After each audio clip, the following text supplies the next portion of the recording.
نقصان پہنچانے کی کوشش کی گئی ہے، جو فیڈریشن ہے اس کو نقصان پہنچانے کی کوشش کی گئی ہے. تو توقع رکھتا ہوں کہ آئندہ یہ سب کچھ نہیں ہوگا.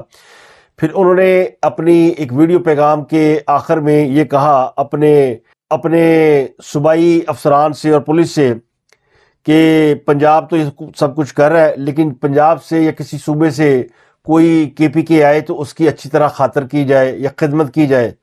تو اس کے دو مطلب ہو سکتے ہیں کہ جو سلوک میرے ساتھ ہوا ہے ویسا ہی سلوک آپ ان کے ساتھ کیجئے، یا وہ گڈ کاپ بننے کی کوشش کر رہے ہیں کہ ہم تو وہ نہیں کریں گے جو ہمارے ساتھ سلوک ہوا ہے. چلیں، جو کہنے والے وہ کہتے ہیں کہ وزیر اعلیٰ خیبر پختونخوا کے ساتھ جو کچھ دورہ پنجاب کے دوران اور سوشل میڈیا پر ہوا اسے کہتے ہیں کتے والی ہونا. تو ہوئی تو کتے والی ہے، مگر یہ ہونی نہیں چاہیے تھی. جس نے بھی کی ہے، جس طریقے سے بھی ہوئی ہے، اور اس کو اگر یہ سمجھا جا رہا ہے کہ بہت بری ہوئی ہے، تو میں کیٹیگوریکلی کہہ رہا ہوں کہ یہ نہیں ہونی چاہیے تھی. اب وزیر اعلیٰ پوچھ رہے ہیں کہ منشیات کے جو الزام لگے اس کے ثبوت وہ پیش کیوں نہیں کرتے. ان سے اگر کہا گیا کہ وہ کچھ منشیات کی اسمگلنگ میں انوالو ہے، سوال ہے، ان کے اوپر بڑے ایلیگیشن ہے، تو انہوں نے کوئی ثبوت پیش نہیں کیا. اور جب وہ خود بیٹھ کر یہ تقریر فرما رہے تھے، اسمبلی میں کھڑے ہو کر کہہ رہے تھے کہ مسجد میں فوجیوں نے حرام جانور باندھ دیے، تو جو بہتان آپ نے لگایا تھا کہ آپ کے پاس اس بات کا ثبوت ہے، آپ تو آج تک وہ ثبوت نہیں دے سکے. تو بہتان اور الزام صرف آپ ہی لگا سکتے ہیں.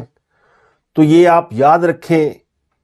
بلکہ ہمارا تو ایمان ہے کہ جو بھی حضور صلی اللہ علیہ وسلم کے نام کی توہین کرتا ہے، ان کی مقدس مقامات کی توہین کرتا ہے، جو مسجد کی توہین کرتا ہے، اس کے ساتھ ہوتی پھر یہی ہے جو آپ کے ساتھ ہوئی ہے.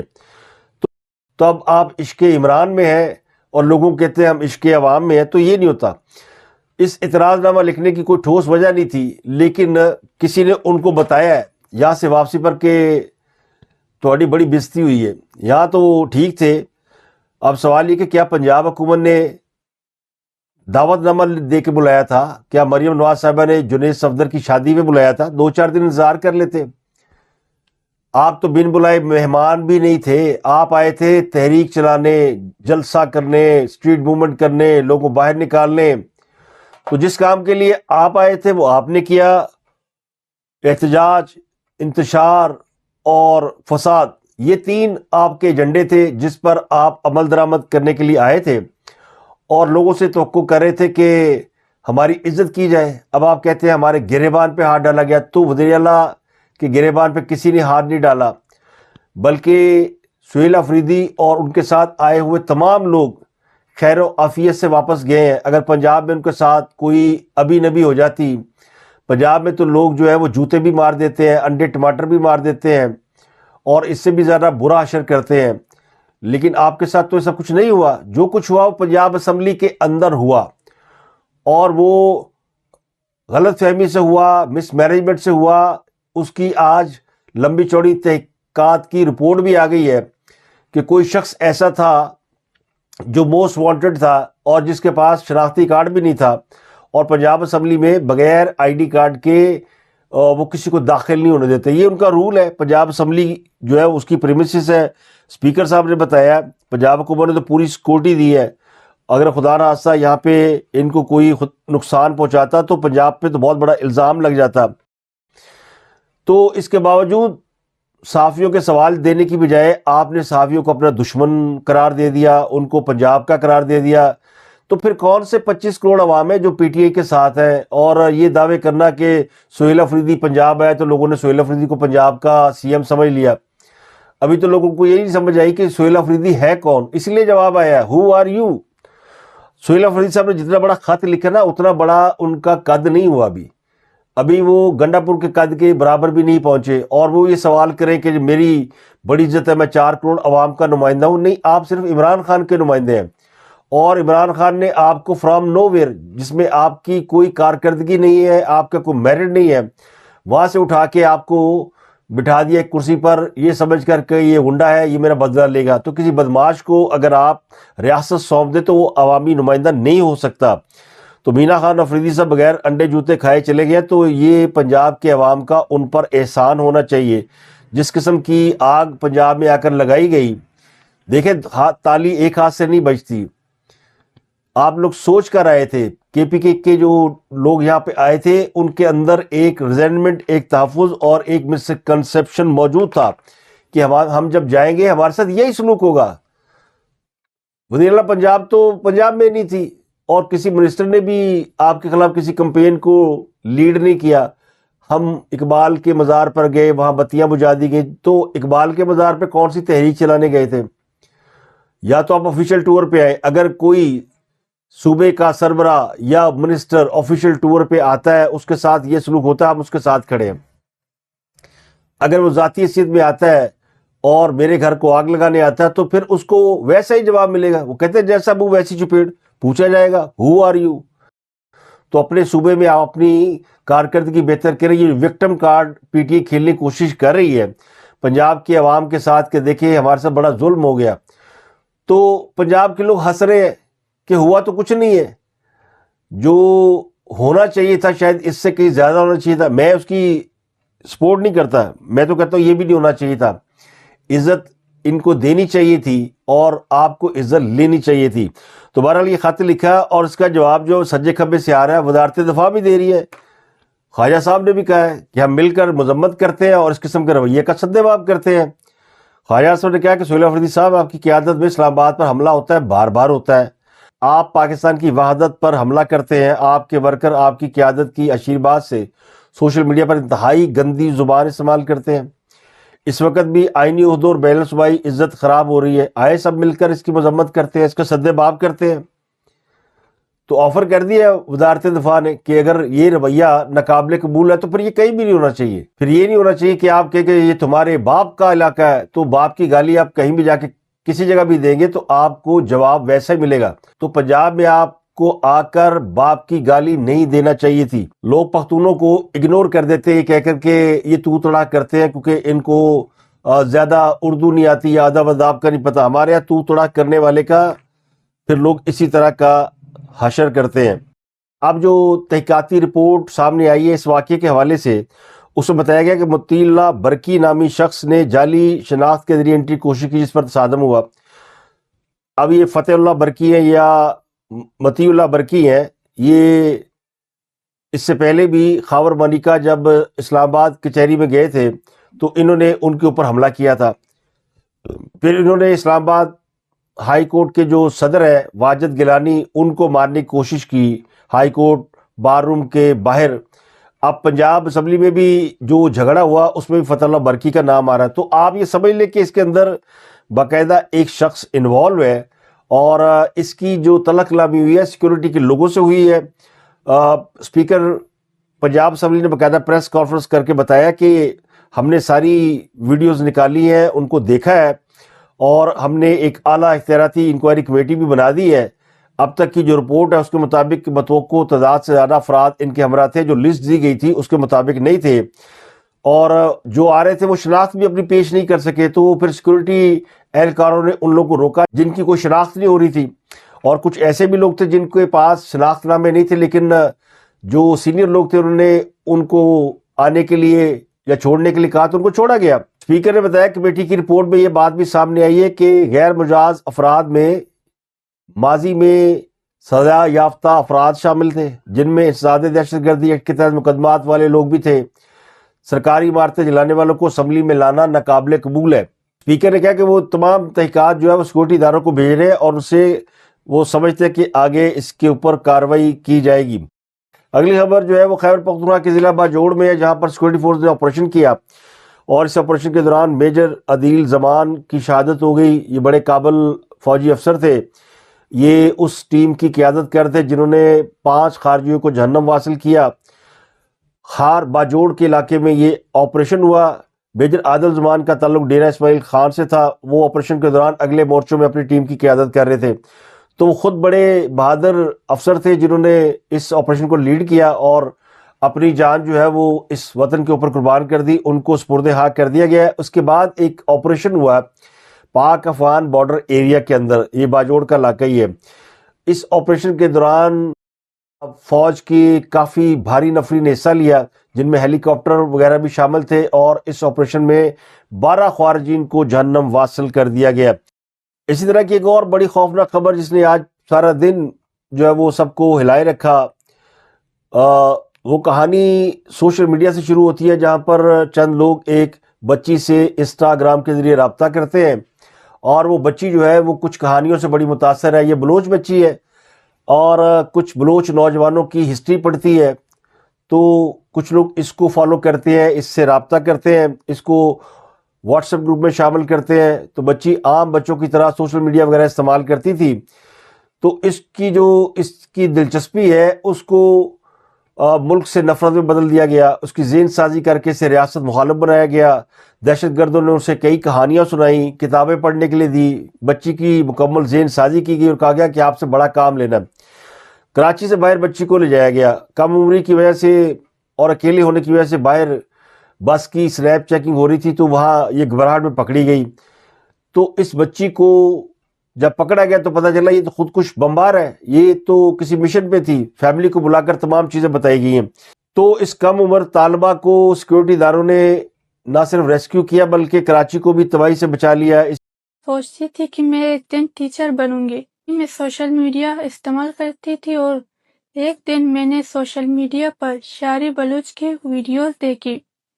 مجھے سمجھ نہیں آ رہا تھا کہ ایک پڑھی لکھی عورت جس کے بچے بھی تھے وہ ایسا کیسے کر سکتی ہے. اسی تجسس میں نے اور ویڈیوز, گانے یہ سب دیکھنا شروع کر دی. اسی دوران انسٹاگرام پر ایک شخص سے بات ہونے لگی, وہ بھی محرم بلوچ اور بشیر زیب کی بہت باتیں کرتا تھا.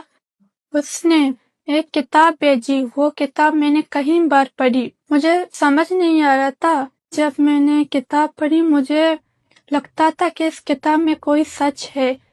یہ اس نے واٹس ایپ پر ایک گروپ میں ایڈ کر دیا. اس واٹس ایپ گروپ میں ایسے ویڈیوز تھے جو BLA کے کاموں کو دکھایا جاتا تھا اور عورتوں کو خودکش حملوں کے لیے ہیرو بنا کر پیش کیا جاتا تھا. تو اسی سے آپ اندازہ لگا لیں کہ ریاست کس کس محاذ پر لڑ رہی ہے اور ریاست کو کس کس محاذ پر بریچ کرنے کی اور بلیڈ کرنے کی کوشش کی جا رہی ہے. معاملہ اتنا آسان نہیں ہے.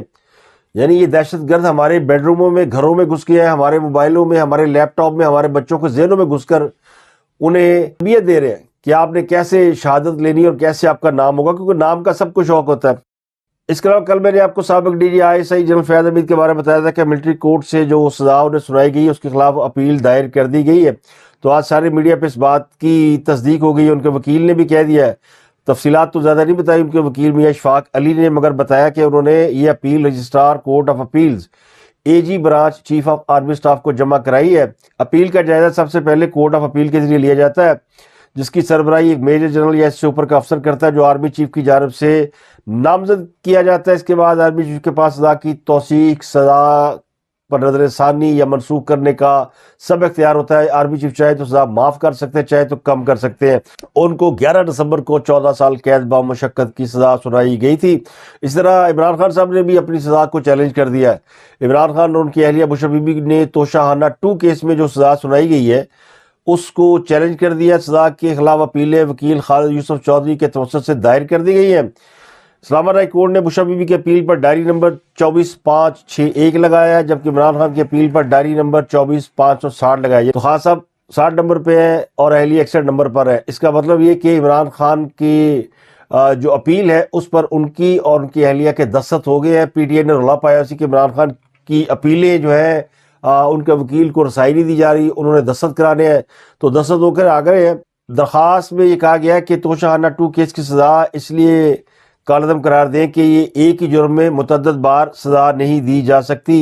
اسپیشل سینٹرل عدالت کو اختیار سماعت ہی نہیں تھا, اور اس میں کچھ اور گواہ کے اوپر اعتراضات بھی اٹھائے گئے. تو ڈائری نمبر لگ گیا. اب دیکھتے ہیں کہ ان کے اپیل پر سماعت کب ہوتی ہے اور کب اس پر بینچ بنتا ہے. ویسے انجینئر محمد علی مرزا نے بھی عمران خان کے حوالے سے خبر دے دی تھی کہ ان پر نہ تو تشدد ہو رہا ہے, نہ ان کو تنہائی کی کوئی سزا سنائی گئی ہے. ارشاد بھٹی کے ساتھ انہوں نے ایک پوڈ کاسٹ کیا ہے. محمد علی مرزا خود رہ کے آیا ڈیالہ جیل کے اندر, تو انہوں نے کہا کہ ان کی بیرک اور عمران خان کی بیرک ایک ساتھ تھی, مگر عمران خان کی بیرک دیا کیا ہی باتیں نے, بہت بڑی بیرک ہے, لان ہے, ٹہل سکتے ہیں, دھوپ سینک سکتے ہیں, کتابیں پڑھتے ہیں, موجے کرتے ہیں, اور جو ان کی پارٹی اور انٹرنیشنل اور لوکل سطح پہ بیانیہ پیش کر رہی ہے جو کہہ رہی ہے کہ عمران خان قید تنہائی میں سالٹری کنفائنمنٹ میں ہے، تو انجینئر محمد علی مرزا کے مطابق سب جھوٹ ہے. ان کے پاس کافی سہولتیں ہیں اور ان کو جو سہولیات میسر ہونی چاہیے وہ میسر ہے. انہوں نے بتایا کہ عمران خان کو جیل میں 6 بیرکوں کے برابر کشادہ رہائشی جگہ فراہم کی گئی ہے. ان کا ذاتی مشقتی بھی ہے، ان کی مرضی کے کھانے بھی بن رہے ہیں، ان کی پسند کی خوراک بھی ہے، اور ان کو جو خوراک دی جا رہی ہے وہ عام قیدیوں کے راشن کی بجائے الگ سے خوراک فراہم کی جا رہی ہے. انہیں ٹیلی ویژن اور روزانہ اخبارات تک بلا تعطل رسائی ہے. تو یہ رندہ جو انجینئر محمد علی مرزا نے پھیرا ہے، جو ان کے پڑوسی تھے جیل کے اندر.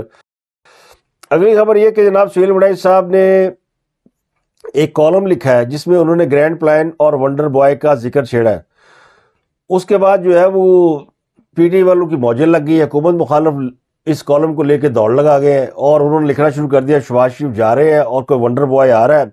شہباز شریف سونا ہے، مگر اب سونے کی نہیں ہیرے کی ضرورت ہے، کیونکہ برسوں کے تساہل کو ہیرے جیسا ونڈر بوائے ہی ختم کر سکتا ہے. سہیل وڑائی صاحب نے یہ کالم لکھا، بڑے سینئر جرنلسٹ ہیں اور قلم کے بڑے دھنی ہیں، بڑے کاریگر ہیں، بڑے بریک آدمی ہیں. میں تو انہیں قلم کا مراسی کہتا ہوں. انہوں نے اپنے کالم میں جو لکھا پہلے میں آپ کو وہ بتاتا ہوں. انہوں نے کہا کہ موجودہ نظام کے گرینڈ پلان پر افواہوں کا بازار گرم ہے. کہیں لوگ نئی شیروالیاں سلوانے کے چکروں میں ہیں، کہیں مارچ اپریل کی سرگوشی ہے. تو میرے خیال میں سب جھوٹ ہے. یہ کون کہہ رہا ہے؟ سہیل وڑائی، کہ میرے خیال میں سب جھوٹ ہے یہ جو گرینڈ پلان کی باتیں ہو رہی ہیں. آگے لکھتے ہیں کہ وزیر اعظم شہباز شریف کامیاب وزیر اعظم ہے، مقتدرہ اور ان کا ورکنگ ریلیشن شپ انتہائی شاندار ہے. تحریک انصاف سے جاری کشمکش کے دوران شہباز شریف سے اچھی اور بہتر شاید کوئی چوائس نہیں، اس لیے تبدیلی کی کوئی بھی منطقی دلیل نہیں ہے.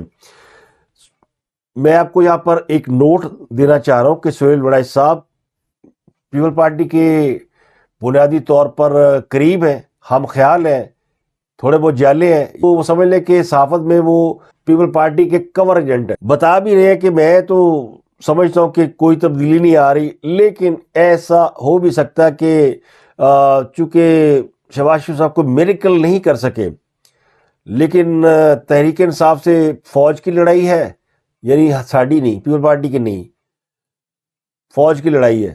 تو اس لیے شہباز شریف انہوں نے ساتھ رکھے ہوئے ہیں. تو فوج کو تحریک انصاف سے لڑنے کے لیے کیا شہباز شریف کی ضرورت ہے؟ وہ کسی ایکس وائی زیڈ کو لے سکتے ہیں، کئی لوگ ہیں ان کے پاس. اور ان لوگوں کے ذہن میں اب تک فوج وہی ہے جو ماضی میں تھی. تو آگے انہوں نے لکھا کہ حقیقت یہ ہے کہ یہ حکومت کوئی سیاسی بیانیہ بنانے اور اسے مقبول کرنے میں ناکام رہی ہے. اسی عدم ڈلیوری کی بنیاد پر گرینڈ پلان کی کہانی جنم لیتی ہے، جو ظاہر ہے قیاس پر مبنی ہے گا جھوٹ ہے پہن، لیکن میرا دل کہتا ہے کہ انج ہو سکتا ہے. شہباز شریف ونڈر بوائے ہے، مگر اب سونے کی نہیں ہیرے کی ضرورت ہے، کیونکہ برسوں کے تساہل کو ہیرے جیسا ونڈر بوائے ختم کر سکتا ہے. بوائے، اب بوائے سیاست میں ایک ہی ہے. عمران خان بھی بوائے نہیں ہے، مولانا فضل الرحمان بھی بوائے نہیں ہے، زرداری صاحب بھی بوائے نہیں ہے، شہباز شریف نواز شریف تو بوائے ہے ہی نہیں، مریم بوائے نہیں ہے، وہ پریٹی وومن ہے. تو بوائے جو ہے وہ صرف بلاول بھٹو صاحب ہو سکتے ہیں. باقی جو ان سے کم تر ذہن کے لوگ ہیں وہ سوچتے ہیں کہ شاید کوئی سوشل میڈیا کا بھی ہیرو ہو سکتا ہے. کئی لوگ تو سہیل افریدی کا بھی نام لینا شروع ہو گیا. یہ ایکچولی بلاول بھٹو کی مارکیٹنگ کا کوئی موقع ہاتھ سے جانے نہیں دیتے. تو ان کا خیال یہ کہ بلاول بھٹو جو ہے اس کو اگر اب لگایا جائے تو کوئی میریکل ہو سکتا ہے، لیکن ایسا ہوگا نہیں کیونکہ وہ چاہتے نہیں، کیونکہ ان کی تو بڑی انڈرسٹینڈنگ ہے شہباز شریف سے. تو میں تو ہوئی جھوٹا، میں تو لکھ رہا ہوں کہ جھوٹ ہے. اور انہوں نے باقاعدہ کئی جھوٹوں کا حوالہ بھی دیا کہ فلاں نے کہانی لکھی تخیلاتی جھوٹی، فلاں نے لکھی کالم میں ویسے اس طرح کی امیجنیٹو سٹوریز ہوتی ہیں، فکشن نما کالم جو ہے ہمارے یہاں ہوتے ہیں. ہمارے یہاں ویسے جو کالم نویس ہے ان میں اور تامل فلموں کے جو رائٹر ہیں ان میں زیادہ فرق رہا نہیں ہے. دونوں فرضی اور انٹرٹینمنٹ سے مال ہے. تو یہ انٹرٹینمنٹ سے بھرپور کالم ہے. وہ ہر زمانے میں کوئی نہ کوئی ہیرا ڈھونڈنے نکل پڑتے ہیں اور پھر دعوتیں کھاتے ہیں، کیونکہ سارے بلا کے پوچھ رہے ہیں سہیل وڑائی صاحب کیڑا آ رہا ہے ونڈر بوائے. اور وڑائی صاحب کھانے کھا کے ماشاءاللہ صحت مند ہوتے جا رہے ہیں، اور ان کو بلاول بھٹو کا سی وی پیش کرنے کی ضرورت نہیں ہے. Bilawal Bhutto already good book میں ہے. ایک اور بڑی اہم اور افسوسناک خبر یوٹیوبر ویلاگر رجب بٹ کے حوالے سے ہے. وہ پاکستان کے بڑے نامور قسم کے یوٹیوبر ہیں وہ کراچی کسی مقدمے میں پیش ہونے کے لیے گئے جہاں پر وکلا نے ان پر حملہ کیا، ان کو پھینٹی لگائی اور وکلا نے نعرے لگائے کہ ہم نے رجب بٹ کا سافٹ ویئر اپڈیٹ کر دیا ہے۔ تو اس واقعے کا پس منظر یہ بھی ہے کہ رجب بٹ نے ایک پروگرام کے دوران کسی وکیل کے حوالے سے گفتگو کی تو اس وکیل نے رجب بٹ پہ مقدمہ درج کرا دیا۔ اسی مقدمے میں ضمانت کے لیے رجب بٹ کراچی کی عدالت میں پہنچے تھے جہاں پر وکلا نے ان کے اوپر نامناسب اور توہین آمیز گفتگو کا الزام لگا کر حملہ کر دیا، انہیں شدید قسم کے تشدد کا نشانہ بنایا، ان کے جسم پر کئی چوٹیں آئی ہیں۔ ان کے ساتھ دوسرے یوٹیوبر ندیم نانی والا بھی تھے، لیکن دونوں نے وکلا کے ساتھ کوئی مزاحمت نہیں کی، کوئی ہاتھا پائی نہیں کی۔ بقول ان کے وکیل کے ان کے پاس بیگ میں 3-4 لاکھ روپیہ تھا، وہ بھی چھین لیا گیا۔ تو اس کیس میں بھی ایک فتح اللہ وکیل کا نام آ گیا۔ ایک میری ویڈیو جو ہے وائرل ہو رہی ہے رجب بٹ کے حوالے سے، اور آج جو معاملہ ہوا سٹی کورٹ میں، سب سے پہلے یہ میں بتانا چاہتا ہوں کہ یہ کوئی میرا پرسنل میٹر نہیں تھا، یہ ایک ہمارے وکیل صاحب ہیں ان کا میٹر تھا، اور رجب بٹ کے خلاف اس نے ایک ایف آئی آر جو ہے درج کروائی تھی، جو کہ وہ سوال یہ کہ وکلا کو کیا اس بات کا رائٹ ہے کہ وہ کسی شخص کے خلاف مقدمہ درج کرائیں اور وہ ضمانت کرانے کے لیے آئے تو اس کے اوپر سب مل کر ٹوٹ پڑیں۔ اب وکلا کا موقف یہ کہ ہمیں پروک کیا گیا، ہمارے خلاف بد زبانی کی گئی، زبان غلط استعمال کی گئی، اس کے باوجود بھی قانون کدھر گیا؟ اگر رجب بٹ نے کوئی غلط حرکت کی، اشتعال دلایا، گالی دی، بدتمیزی کی، فائر مارا، تو ہمارے جو قانون کے رکھوالے ہیں ان کا کام یہ تھا کہ اس کو قانونی طریقے سے سزا دلاتے، اس کو گرفتار کراتے یا عدالت کے اندر اس کے خلاف کوئی ٹھوس ثبوت پیش کرتے۔ اگر فیصلے اسی طرح لاتوں موقعوں گھونسوں سے کیے جانے ہیں تو پھر عدالتیں اور یہ جو وکلا کے کاروبار بند کر دینے چاہیے۔ وکیل کے اندر تو بڑا صبر ہوتا ہے، مخالفین تو بڑے سخت قسم کے الزام لگاتے ہیں۔ تو یہ جو وائلنس ہوا ہے کراچی کورٹ کے اندر، اس کے اوپر بار کو ایکشن لینا چاہیے اور یقینی طور پر ان وکلا کے لائسنس کینسل کرنے چاہیے، باوجود اس کے کہ وہ یہ موقف دے رہے ہیں کہ رجب بٹ نے ہمارے خلاف انٹ شنٹ بات کی۔ تو بھائی اظہار رائے کی آزادی ہے، اگر کوئی انٹ شنٹ بات کرتا ہے تو اس کے لیے قانون موجود ہے، تو آپ اسے قانون کے ذریعے انجام تک پہنچائیں، نہ کہ آپ خود وہاں پہ تیفی بٹ اور گوگی بٹ بن جائیں۔ تو یہ واقعہ رجب بٹ کو مظلوم ثابت کرتا ہے اور آپ کو گنہگار ثابت کرتا ہے۔ آپ کو کسی کی رائے سے اختلاف ہے، اب مت سنیں، آپ نے اس کے خلاف کیس کرا دیا، پھر اس کیس کا فیصلہ ہونے دیتے، فیصلہ آپ نے عدالت سے باہر کر دیا۔ تو اگر وکلا نے اسی طرح سافٹ ویئر اپڈیٹ کرنے ہیں تو پھر اس ملک کے قانون سازوں کو سوچنا چاہیے کہ ہمارے جو قانون کے رکھوالے ہیں اب وہی قانون کو نہیں سمجھتے، تو پھر ایسے قوانین کو یا تو بدل دینا چاہیے یا پھر ایسے قوانین کو اور اس قوانین کی ترجمانی کرنے والوں کو ترجمانی سے محروم کر دینا چاہیے۔ اب تک کے لیے اتنا ہی، آپ سے ملاقات ہوتی اگلے ویلاگ میں۔ اپنا گرد و نواح کے لوگوں کا بہت خیال رکھیے گا۔